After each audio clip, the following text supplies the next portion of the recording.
Belgium really loves their beer, you know? They, like totally, been loving it since way back. From the time when soda were added to beer for the kiddos to grow up with it, to like, the granddads, who practically have beer for breakfast, it's clear as day that beer is like this really big deal in Belgian culture. Bizarrely enough, monks in Belgium gets involved in beer brewing too. Crazy, right? This beery love affair dates, like, way back to the 1100s, which is even before Belgium was known as Belgium. Imagine that.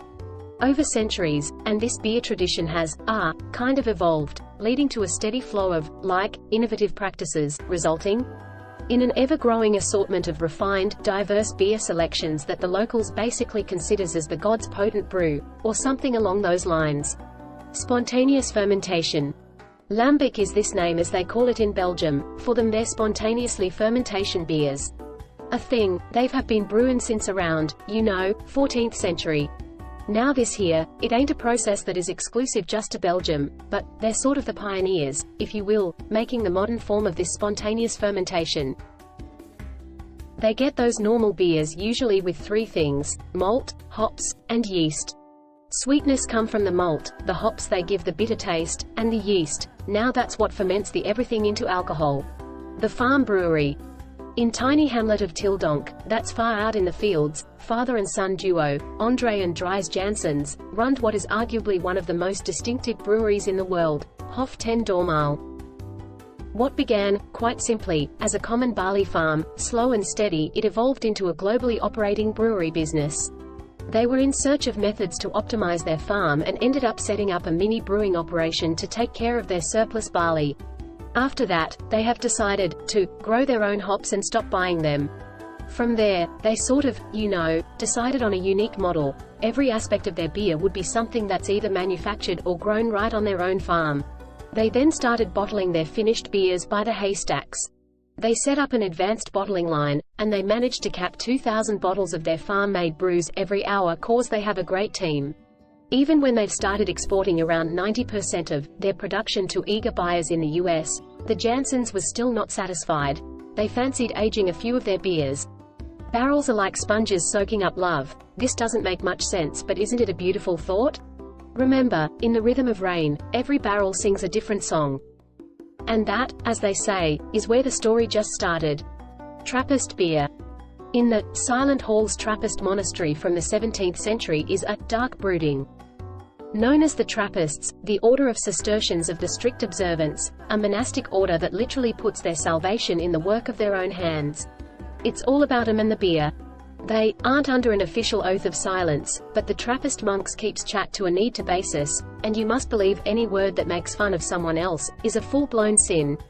On a lighter side though, they're not complete meanies.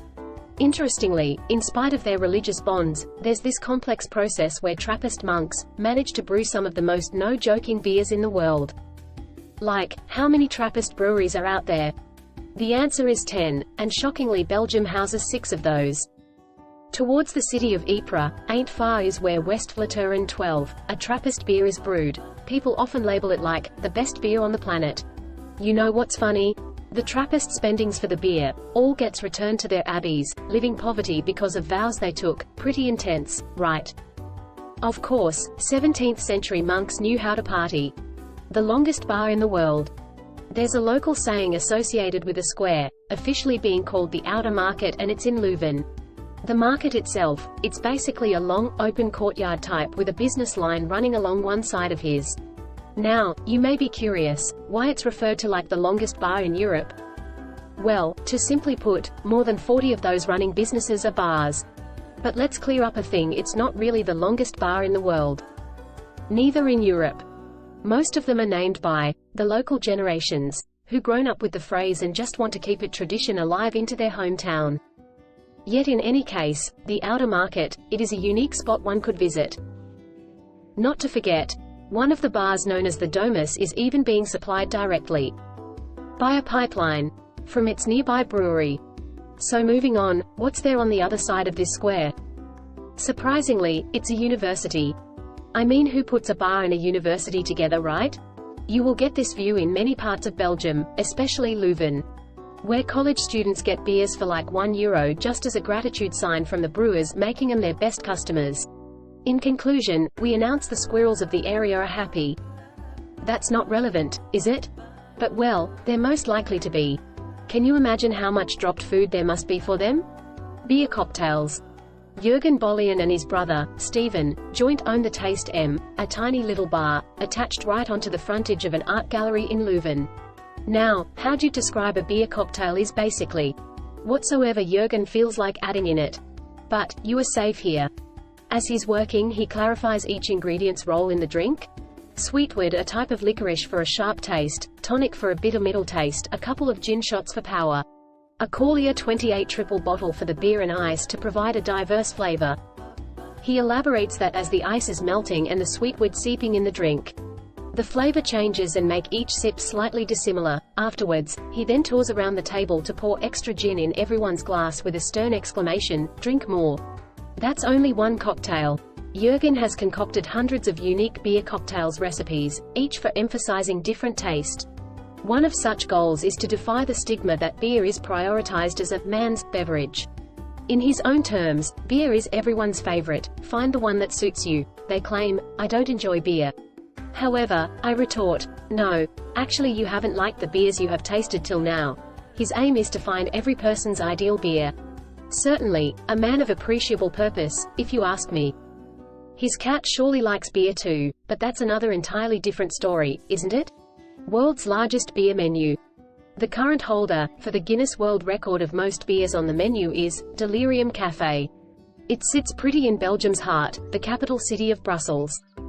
This place boasted a whopping 3,162 beers proudly displayed on their shelves. You'd have to, chug down 8.5 drinks each day for an entire year to even just taste every singular one of them. We, unfortunately, didn't get to visit the Delirium Café, but we did squeeze in time for a quick brew at the brave little contender from Belgium. The capital, a seemingly humble place located in Leuven. Even though it just looks the same as another bar, seen on the line of Brusselsstraat, on the outside. But even, from inside, nothing appears out of ordinary at the first glance. Then, you got it, those frosted tiles on the ground ain't tiles. They're really windows. And the sight you see through these windows is nothing short of a beer lover's dream.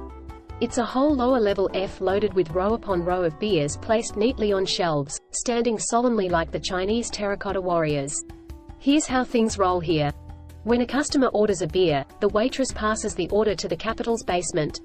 There, a beer seeker tracks down the order, he put it on a rising conveyor belt hidden behind the bar, next it's being served.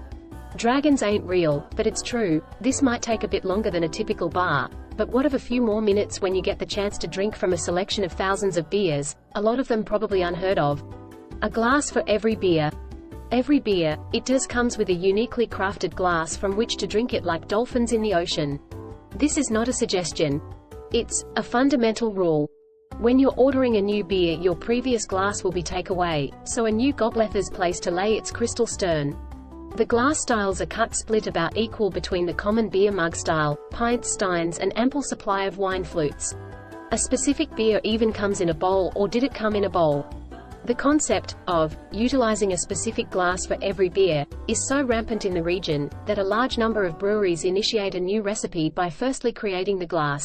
Can you even believe that? And believe or not believe that, this long-standing tradition is supported with open arms by some studies that made the conclusion that the shape of a glass certainly shapes the flavor and smells of the beer held inside. So what's in a glass then?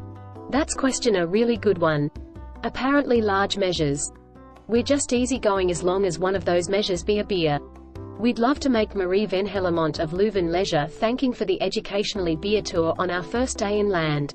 We're regretful we were so jet-fatigued, and of course, thanks to Marcos Stupanengo at Visit Flanders for making the whole tour possible. Hope to witness you again in near future Belgium. As the sun sets on this beautiful Belgian landscape, we've come to the end of our journey exploring the intricate world of Belgian beer culture.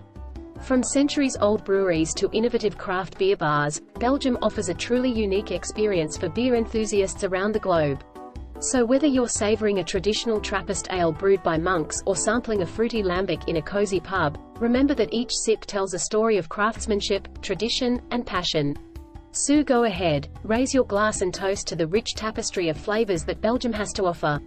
Because in this small but mighty country, beer isn't just a beverage, it's a way of life.